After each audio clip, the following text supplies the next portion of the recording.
Should I enter the Hairdressing Awards? I was asked that question recently by a salon owner who was contemplating whether or not to enter the Hairdressing Business Awards. Over the years, I've been both an entrant and a judge in numerous hairdressing awards, so I have experience of what's involved in putting a submission together and the benefits of entering, regardless of whether or not you win. Anyway, my answer was that although entering awards and putting the time and effort into putting submissions together can be both a time-consuming and a costly exercise, there is very definitely a hidden benefit regardless of the outcome.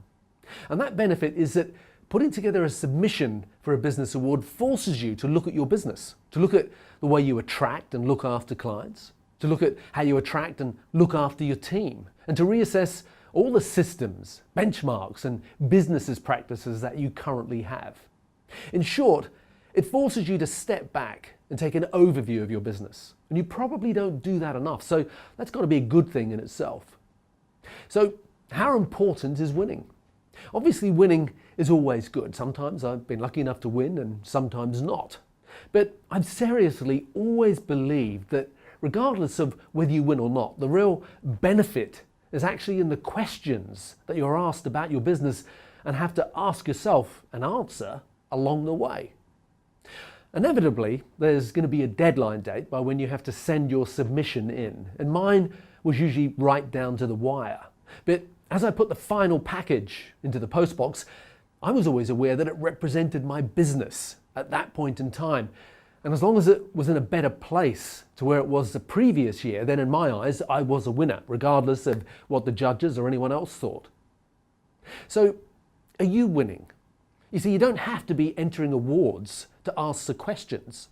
So ask yourself, how well are you managing your people? How well are you training your people?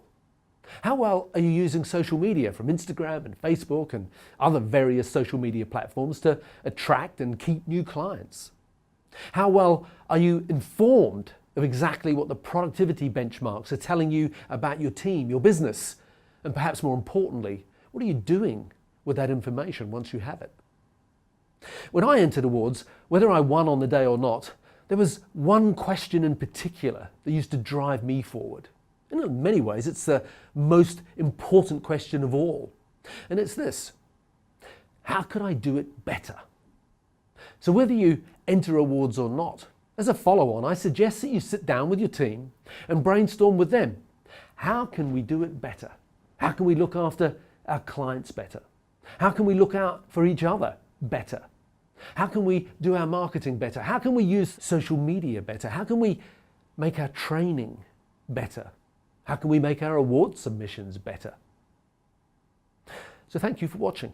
I hope you've got something out of this, and please share it with your colleagues. And if you don't already subscribe to the 2-Minute Salon Manager, you can do so by visiting growmysalonbusiness.com, or you can also opt in at paulmitchellpro.com. And if you don't already do so, I suggest that you follow me on Instagram and Facebook, also at Grow My Salon Business. So have a great week.